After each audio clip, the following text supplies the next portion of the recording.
Jeff Bezos is the richest man in the world, with an estimated net worth of $131 billion, according to the 2019 Forbes Rich List.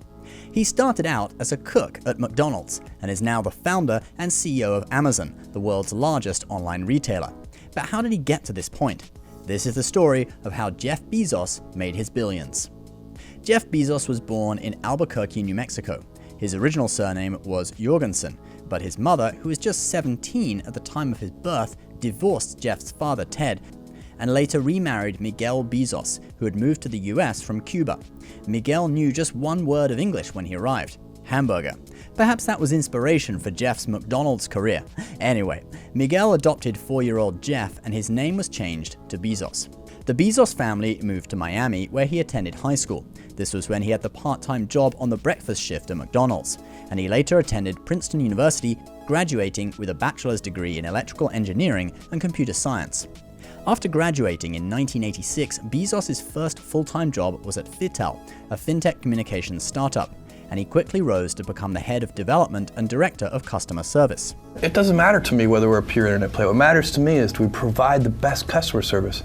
Internet, schminternet. In 1988, Bezos switched to the banking industry. He first worked for Bankers Trust and then for the hedge fund D.E. Shaw & Co. until 1994, where he became a senior VP aged just 30. In 1993, at the beginning of the internet era, while still working at D.E. Shaw, Bezos realized the internet was growing at an insane speed.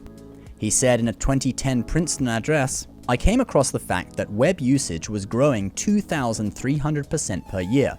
I'd never seen or heard of anything that grew that fast." So Bezos came up with the idea to use the internet to create an online bookstore, leveraging the fact that with an online store, you could have potentially unlimited inventory and variety of titles, unlike a traditional store which had limited shelf space. Thus, the then recently married Bezos quit his job and started Amazon in 1994. At the start, he actually drove the packages to the post office himself. You yourself are worth somewhere in the vicinity of $9 or $10 billion today. I only say that because I've got a follow-up question. Okay. What's with the Honda? This is a perfectly good car. After he was successful at selling books, Bezos added video and music and then sent out an email to 1,000 of his customers asking what they would like Amazon to sell. The customers sent back a long list, and Bezos realized people wanted him to sell literally everything. So that became the plan. So Bezos started adding thousands of products to Amazon's lineup, but this development wasn't without its hiccups. Amazon was affected by the dot-com crash, a bear market in overvalued tech stocks that lasted from March 2000 to October 2002. When the company's cash dipped below just $350 million, Bezos borrowed $2 billion from banks and laid off 14% of the company's workforce in order to keep Amazon afloat.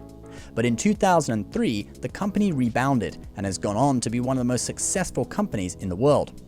Over the following years, Bezos launched Amazon Web Services, Amazon Kindle ebook reader, signed a $600 million contract with the CIA, and became the largest online retailer in the world. They also bought the Whole Foods supermarket chain for $13 billion. Bezos was now worth a huge amount of money, and in 2016 he raised $671 million by selling 1 million Amazon shares. He then sold another million for $756 million. He would use this money to fund some of his other projects. These included his space travel business, Blue Origin. Yeah, like Elon Musk and Richard Branson, he started a space company. It makes me think of this. And take all of his gold. And take all of his gold. And hide it from the crew. If you're a parrot, you repeat things. It's what you do. If you want to save 15% or more on car insurance, you switch to Geico. It's what you do. If you're a self-made tech industry billionaire, you start a space travel business. It's what you do. Blue Origin was actually started in the year 2000, but developed a lot slower than Elon Musk's SpaceX. The aim of the company is more similar to Richard Branson's Virgin Galactic, to open up space tourism and then go on to commercial space travel to other planets. Blue Origin has designed a space capsule to take humans to orbit, and has designs for larger rockets and even a lunar lander. They're also building engines for United Launch Alliance, the provider of satellite launches for the US government. But they are yet to launch people or satellites into space on their own. Another one of Bezos' companies is the Washington Post, which he bought back in 2013 for $250 million. He brought the paper into profit for the first time since he bought it in 2016. He bought the Washington Post to have political influence. If I become president, oh, do they have problems. One final company owned by Bezos that shouldn't be overlooked is Bezos Expeditions. And no, that's not some kind of mountain climbing expedition company, but his venture capital vehicle, a company through which Bezos invests money in other companies.